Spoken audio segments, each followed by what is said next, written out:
Now, we'd like to bring to the stage the Trevor Project CEO, Amit Paley. Amit became the Trevor Project CEO a year and a half ago, and in that time, he's built a team that has overseen a massive expansion of Trevor's crisis services, volunteer programs, research efforts, and advocacy initiatives. Please give a warm welcome to the Trevor Project CEO, Amit Paley.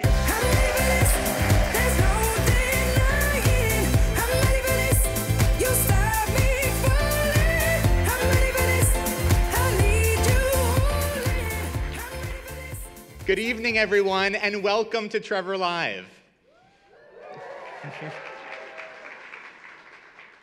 Thank you so much for joining us tonight to celebrate the 20th anniversary of the Trevor Project. And yes, thank you.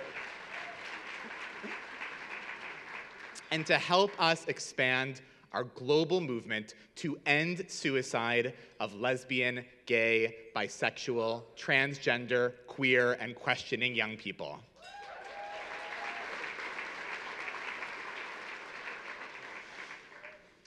When this organization was founded in 1998, I was 16 years old, living in suburban Boston, just starting to realize that I was a little bit different than everyone else I went to school with. When I realized that I was gay, I was terrified.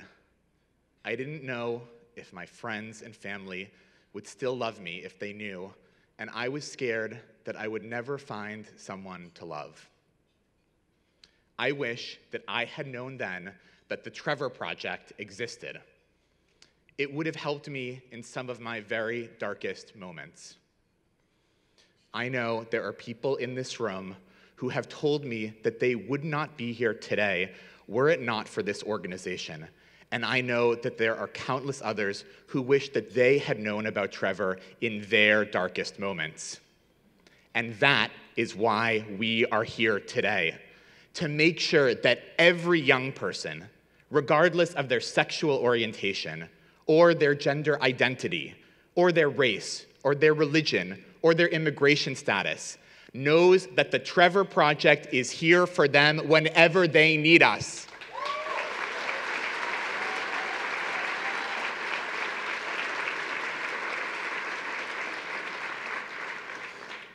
I do not need to tell you that it's tough out there, especially these last few years. You might be wondering, what is it like today for an LGBTQ young person? Well, at the Trevor Project, we know firsthand that the harmful policies and the hateful rhetoric of people have a direct impact on the lives of LGBTQ youth. Recently, the administration tried to define transgender and intersex people out of existence. And that very day, the number of transgender and gender nonconforming youth who reached out to us for our services doubled from our average. Doubled in one day. And when those young people reach out to us, we know that the work we do saves lives. Independent researchers found that 90% of the young people who contact us see a significant reduction in their suicidal ideation. And I know personally that our work saves lives because long before I became CEO, I became a volunteer answering calls on our 24/7 phone lifeline. In my 7 years of volunteering, I have answered calls from hundreds of young people in crisis. Recently, I took a call from a teenager in the middle of the country who was dealing with loneliness and feelings of anxiety because she realized that she liked girls. And just a little bit before that, her father had said that if his daughter was ever a lesbian, he would send her to conversion therapy. So she had a simple question for me. Should she come out to her father? Now, I won't pretend that I had the perfect answer to that question, but I told her what we tell so many young people who reach out to us every single day, and that was that there may be people in the world, like your father, who do not accept you for being who you are. But I want you to know that there are many, many people in the world who not only will accept you for being who you are, but will celebrate you for being who you are. And I want you to know that I am one of those people, and I am incredibly proud of you.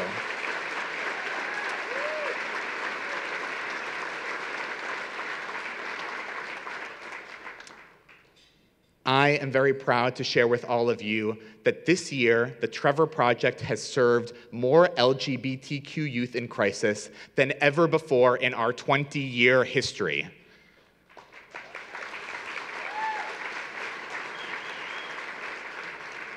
But we know that there is still so much more work to do. Our research shows that in the United States alone, there are more than 1.5 million LGBTQ young people who are either suicidal, seriously depressed, or in some form of significant crisis. And we do not yet serve 1.5 million LGBTQ young people. That is why we are expanding our digital crisis services. It is 2018, and we have to be reaching young people whenever and wherever they are.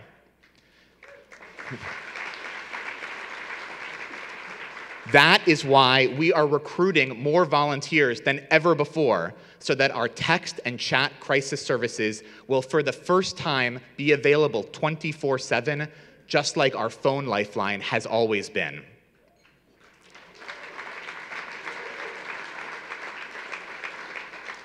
That is why we are expanding our research program to better understand what young people are going through and to come up with new and innovative ways to help them. And that is why we are expanding our campaign to end conversion therapy.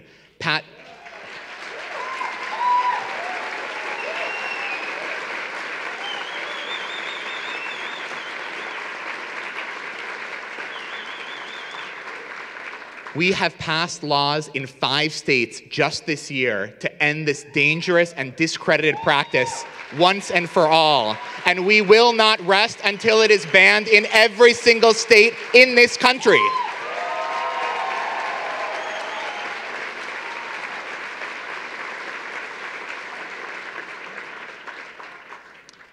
It is incredibly moving for me to be here with you tonight because I sometimes think about that 16-year-old version of me.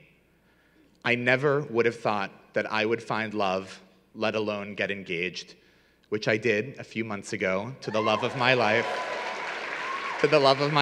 Jonathan.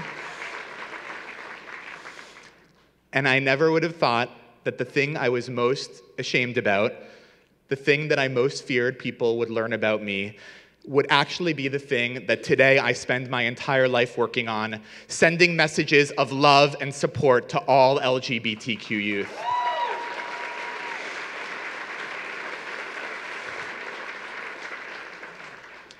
That work would not be possible without your continued generous support.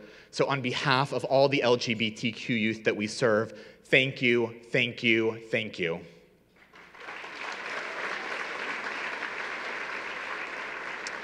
You have allowed us to build an incredible community that saves lives of LGBTQ youth every single day. And I'd like to have some of them stand and be recognized right now. First of all, our heroic volunteers, yes, you can stand, our incredible staff, our selfless board members, both our current board members and our former board members.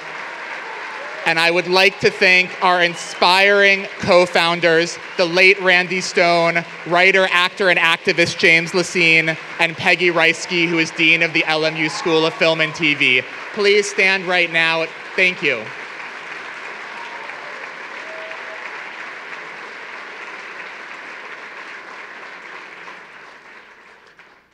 As I've shared with you tonight, the work we do saves lives. And the work we do is needed now more than ever. With your support, we will continue to expand our work, helping even more of the 1.5 million LGBTQ youth who need us this year and for the next 20 years. Thank you. Thank you all so much for being with us here tonight so that we can all send a clear message to LGBTQ young people around the globe that you are beautiful the way you are, that you are deserving of love and respect, and most importantly, that you are never alone.